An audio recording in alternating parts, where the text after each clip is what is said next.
I know. And when I had the coof, I stayed home. Well, I stayed home more than my 10 days because I was working at home, but I followed the rules just because I don't want to know that I got somebody sick and they died from it. I mean, no healthcare provider goes into the healthcare business and wants to hurt people. And that's why I'm just really torn. I mean, at this point where we are today, I'm not understanding how so many physicians and nurse practitioners and PAs and nurses, how are they still pushing these jabs? I can't wrap my brain around it. And I have to believe in my heart that they just are so asleep that they have no ability to think outside of the CDC and the NIH and what their hospital system is telling them. But then that's scary as well, because if they have no ability to go outside of that box, how do you know when you're going in to see them as a patient that they're going to think outside of that box and not just do whatever the guidelines tell them to do for a specific symptom? And I'll tell you, when I went to the emergency department with that adverse reaction from the migraine medication, I had heart palpitations, felt very lightheaded, had some chest pain, and I knew that I was having some type of heart arrhythmia. And so I went into the emergency department. And of course, by the time I sat down, I could tell that my heart rate had normalized. But I thought, well, I'm here. I'll just go in and have them hook me up and see if anything shows up. And so they did that. The doctor came in. He said, we're going to do a chest x-ray, order some blood work, perfectly fine. Well, they ended up doing a pregnancy test on me because that's part of the guidelines. If a woman comes in with ABC symptoms, we have to do a pregnancy test. They obviously didn't look at my history because I had a hysterectomy. I don't have the parts to have a baby. And so when I got the bill, I didn't even know that they ordered the test. But when I got the bill and I saw that they did a pregnancy test, I called and I said, I'm not paying for this. If the physician would have taken 5 seconds to look at my surgical history, his critical thinking should have said, oh, this is part of the protocol, but she doesn't have those parts, so I'm not going to order a pregnancy test. But that's the problem that we're in, is we are trained to do A, B, C, and D if a person has a certain condition or a certain symptom. And that's what's getting us into trouble. And that's what we need to move away from. We need to take each person and say, what does this person have going on and how can I help them? Well, the irony is that it's medication by the numbers, or it's medical care by the numbers is really all it is. And I've seen that time and time and time again in the medical fields in the Rochester area, that they are not capable of stepping outside of the box, if you will. And I know of someone who had a spouse that was incredibly ill, had these same horrible, debilitating gastrointestinal pains. Mm-hmm. And every couple of weeks, they'd be at Mayo with appointment after appointment after appointment after appointment after appointment. And they kept running the same test, and they kept repeating the same processes all the time, and never got an answer.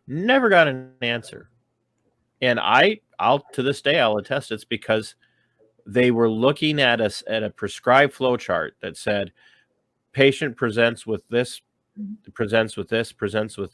therefore you should test for this, you should look at this, and you should look at that. And when they weren't getting the answers and the pain continued, they were just scratching their heads, so they kept going back to the same tests. Right. And we had an experience in our family related to one of our children that was just constantly in pain, having, gastrointestinal issues constantly. And we finally stepped outside of trying to figure out, do we go to a doctor? Do we look at a medication? And we went to a therapeutic nutritionist. Good. And I was like, okay, this person's a quack. Right. Hold, we're going to put this on you here, and then I'm going to hold your hand, and I'm going to have you do this, and then we're going to see. And I'm like, oh, okay, sister. Yeah. You saw us coming a mile away, didn't you? You think we're stupid, don't you? Mm-hmm. And And sure enough, she's prescribed, and she couldn't prescribe, but her prescribed treatment for our child was, you're going to take this route, you're going to take this supplement, you're going to take this, you're going to do this, you're going to do this, and you're going to eliminate these things from your diet. And we started to do all of that, and it cost us some money. Yeah. It was expensive. She wasn't all that expensive. It was, changing things up in the supplements, and we did all of these things, and lo and behold, changes happened. Right. All because of gut health. Yep. So important. And yet we traced it back, and where the gut health went south was the day he was born, because he almost died from a group B strep infection. Oh. Literally one of the healthiest babies ever born. That was the nurse. When the midwife delivered him, the midwife and the nurse, this little boy is healthy. I've never seen a baby this healthy. 6 hours later, full respiratory arrest. He was turning blue in my arms. Oh my goodness. In the hospital. Like, I went and I demanded, I said, no, my child is dying. Mm-hmm. And they rushed him away, and we didn't see him for hours. And they pumped him full of antibiotics. Yep. From day one. Yep. Now, they saved his life. Don't get me wrong. We're thankful for that. Right. But imagine if people would step outside of the box of oh, take this antibiotic, take this painkiller, take this, take that, and started to ask these questions of what's really good for me. Right. Burdock root actually has curative powers. Yeah. Thistle? What? Black radish? What are you talking about? What is this, witchcraft? You like I know. Boil and boil, toil and trouble. I'm like, now everybody's going to picture you, Laura, standing over a black cauldron in your backyard, mixing all of your stuff. But that's medicine. Medicine is to make people better. It's not to just make, money. It's nice to make money on, but right. But well, it's addressing the individual's need. Absolutely. Based on the individual. Absolutely. And that's where I'm really torn. I mean, like I said, the practice isn't taking, and the COOF has kind of dropped off the planet right now, which is good. I'm glad people are not getting sick. So those patients are not there. There are patients, that have symptoms that are lingering from an infection or a jab injury. And so those are patients that are still there. But one of the biggest challenges that I am facing is everybody wants to know, do I take their insurance? Are you credentialed with this insurance? Do you take Medicare and Medicaid? And I'm very upfront with the CMS money, the Medicare and Medicaid. I tell them they are forcing jabs, and I refuse to be jabbed. And if I get to the point where I have staff, I will never force my staff to do anything to their body that they don't feel comfortable with. And so I will not accept those funds. But even insurance, the commercial insurances, they dictate care as well. They'll tell you what medication you can prescribe. They're not going to pay for a massage. A lot of them are starting to pay for a chiropractor or acupuncture, but you're not going to get those covered services anyways. And so if you want to come and see me, we're going to really dig until we can get to that root of the problem. And insurance companies are often not going to support that process. They don't want a cured patient. The healthcare system in general, they don't want a cured patient. They want sick people to keep coming back, because a healthy cured patient is not a moneymaker anymore. My opinion. No, it's true. It's true. It's just no different than the drug dealer giving somebody their first taste of heroin for free. Right. Yeah. So that is me. That's where I'm at right now. My husband and I have talked, I guess, if worse comes to worse, the real estate market in Montana, South Dakota, I'm sure Minnesota is probably high too, but it is like completely insane. And so if, worse comes to worse, we'll sell our house. We have a fifth wheel camper, and we'll just go live off grid somewhere. I mean, I think about that from time to time, and how happy would I be not to have any of this insanity? You could just make your life what you wanted to make it. And I say that with some, sarcasm, because I don't know if I could survive off grid for the rest of my life. Maybe I could, but I think there's just so much negativity, and so many people are just defeated right now after these last 2 years. I see it in their face. I see it just with their health conditions. People are just tired. They're tired of everything that's going on. Well, there are people out there who some of them have gone 2 years without seeing their primary care physician because they're not allowed to. Exactly. Right. And then they wonder, gee, gosh, what happened? Why was there all of a sudden a spike in all those mental health issues? Right. And which, by the way, they want to treat by putting you on a drug. Right. Yep. That's odd. I don't know why they would do that. Exactly. Exactly. And look, there are times when a medication is needed. Absolutely. Agreed. Somebody comes in with a very serious infection, they need to be on an antibiotic. Absolutely. Nobody's advocating for, mixing a poultice in the backyard of the hospital and rubbing their body down in fire ant venom or whatever. But there is a time and place for emergent medicine and emergent care, and doctors could, and I say this carefully, the field of medicine, especially when it comes to doctors and pharmacology, could have an honorable tradition again if we got away from the idea of cookie cutter evaluations and cookie cutter one size fit all treatments, and started to look at the individuals again. That's the big, we have to look at the individuals again. And it seems like nobody's capable of doing that right now. No, it's very tough. I actually had a patient that was struggling a little bit, and being telemedicine, I don't have a practice where people can come and see me. And so I have changed that a little bit and have said, if you're within 100 miles of Helena, I can come and do a home visit, because I did a home visit on a person. And her husband actually said, I didn't think doctors did home visits anymore, but there's something. And you're like, that's because I'm a nurse practitioner, buddy. Right. Well, and I mean, he was, an older man, and but the patient was so grateful that I came and spent that time with her in her personal safe space. And so I think that, healthcare just needs to be completely revamped. We need to get away from private insurance. We need to do more like a health savings account where people can put their own money into an account and use it for what they want to use it for. If the massage helps them with their migraines, why would you not cover that? Why is that not a covered service? If there's a supplement that is going to help them versus a prescription drug that costs $60,000, why would you not cover that supplement and not? I think you answered your own question by asking it. I know.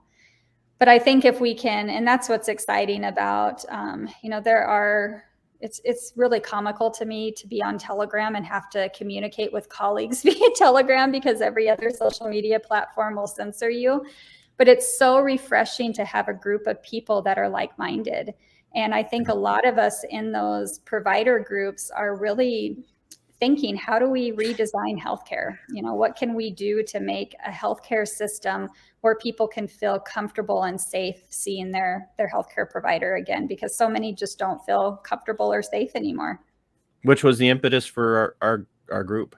Yeah, exactly. I don't have any background in healthcare, but having marched alongside a couple thousand Mayo employees in Rochester alone and other medical staff, I've been holding on to some of that video. I did some of it live, but I haven't put it all up on my channels or my platforms yet.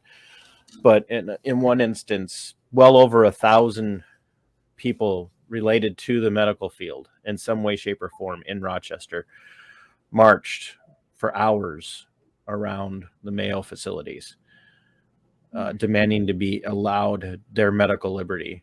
their freedom of medical care, medical choice, and were painted out as fringe radicals. Right. People who 2 years ago were heroes You're right. are Right. now fringe radicals. And that really needs to make, should cause people to sit back and ask some really hard questions. Like, Yeah. how could I be a hero 2 years ago and now I'm the dangerous one? Exactly. And that's what really has me hoping that more and more people are going to walk away from the cookie cutter medical industry, because it's not care anymore. It's an industry. Right. It's an absolute industry. And I'm hoping to see people walk away from it and stand up and say, hey, we've got the expertise. We've got the groups. We've got a strong, group of people here.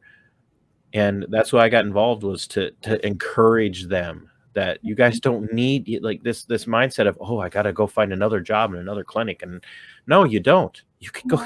You literally have 100 and some people. You mean to tell me somewhere in that group there isn't somebody that could help you get this started? I mean, like, get off your rear ends and go. There's a need. There are people begging for that right now, begging, who are willing to pay cash. Right. Like, they're literally, I will pay cash. And just think, if you can pay cash, it doesn't have to go through insurance, doesn't have to go through all that billing. No. You're still going to make the money, and you're going to make more of it, and you're going to keep more of it in your pocket if you're the person who's charging. And you're also going to save money for the person who's paying cash. Right. No, exactly. And everybody's like, oh, no, we have to take Medicare and Medicaid. No, you don't. There's no, well, not yet. But there's no law that says you have to take Medicare and Medicaid. No. And there are a lot of people on Medicare and Medicaid who would like to just pay cash for a lot of things anyway. Right. Right.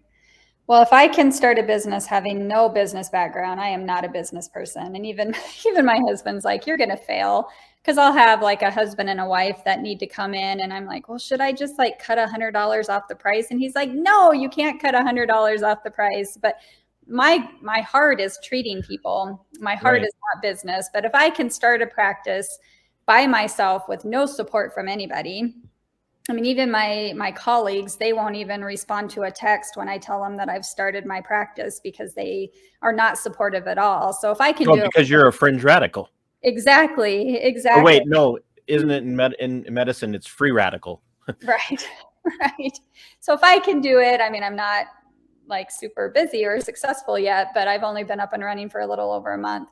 Your group in Minnesota should be able to do a really awesome healthcare system. And that's really exciting to me, to know that there are groups of people that want to make this happen in different states. And I need to be a little bit more vocal and see if I can start like a grassroots movement here with some other healthcare providers. I think that would be good, to have places where people can go in every single state. And I think it's coming. It just, it's hard to leave that comfort zone and to do something different. Well, I can't promise you're going to get, thousands of people contacting you because you're on my channel. Oh, you might get one from my tens and tens of viewers. No, that's not why I'm doing this. I just think it's important for like-minded people to, I mean, I've met some wonderful people that I never would have met otherwise. And so I think during these crazy times, if we can find like-minded people, if the world goes even more south than it's going right now, at least we'll have some connections to people that we can survive and have some type of life in all the chaos that's around us right now. Well, I got news for everybody out there who's a naysayer about what we've been talking about today. When the fecal matter hits the whirling blades of the oscillating air mover, the people who are going to be the best prepared to go out and live off the wilderness and live in little communitarian groups are going to be the individualists like Laura and I. Right. Because we're going to know that we have a specialist here, and we got a person that can do this, and we got a person that can do that. The rest of you are so damn dependent on the system that when the system shuts down, you're all going to die in your houses huddling in the dark because you're not going to know where to go to get milk, right, or a steak, right, or you won't realize that you can actually go out and pick apples off of trees in the wild You think they come from the store, and So, and we'll win by default because you'll all be starving at home thinking you need aspirin and antibiotics. yep. And we'll all be out there chewing on thistle root and burdock. Right. Laura, I cannot thank you enough for your time. I can't, I really appreciate it. And, if they do start to come after you, which, as you know, is always a possibility. If they do start to come after you, you let me know, and we'll tell your story that way too. Okay, I will do that. Do you have any final thoughts for anybody out there who's struggling with any of this? I think what I like to tell people is you have to stay positive. You have to remember that there's always hope. And I am a spiritual person. I pray every single day, and there's so much power in prayer. And if you can find like-minded people to talk with, the world is not as bad as it seems when you turn on your TV, turn off your TV, listen to music, interact, don't stay home, don't just talk to people on the phone or text, actually go and see people. That social interaction is so important. And we have been taught over the last 2 years to stay away from everybody, and it was done on purpose. So go out, be social, have hope, pray if that's something that you do. And I do believe that there are better times on the horizon. I think we just have to keep fighting the fight, and there are going to be better times ahead. All right, ladies and gentlemen, and all you other weird, radical, freedom-loving people out there, you just met Laura, who walked this walk from being just blind to everything that was going on in the system, and actually being in love with the system, to just having her mind radically changed about medical care and going from sick care to actually doing preventative medicine. And now she's doing it on her own. So make sure you go out and you support her. If you can, look for her to be opening up practice in Minnesota and North Dakota. And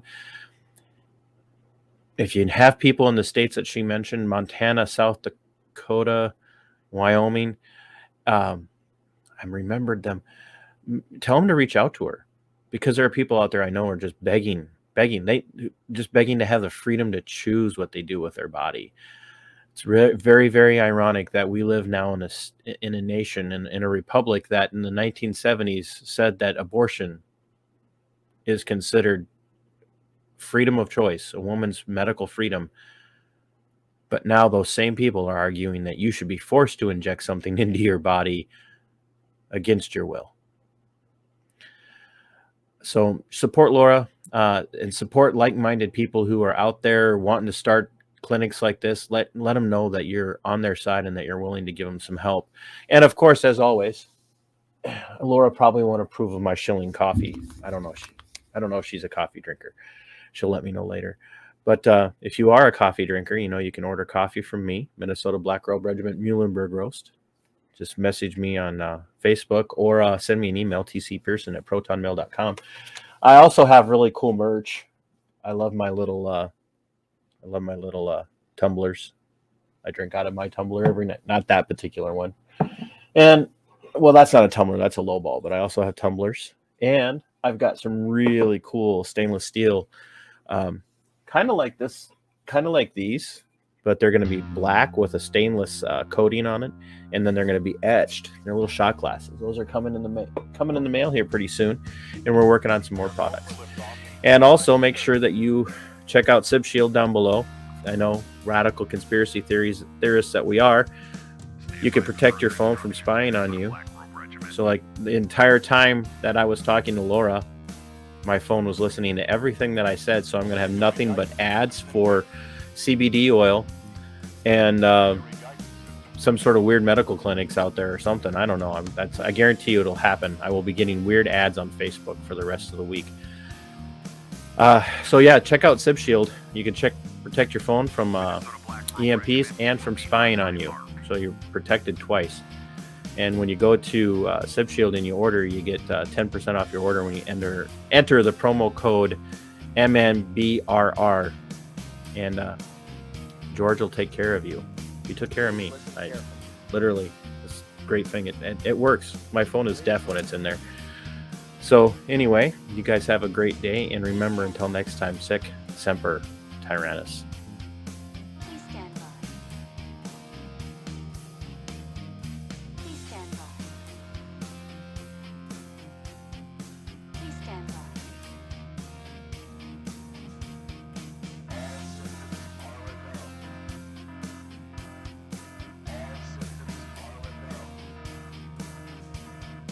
Minnesota Black Robe Regiment, you are over the target. You are authorized to fire at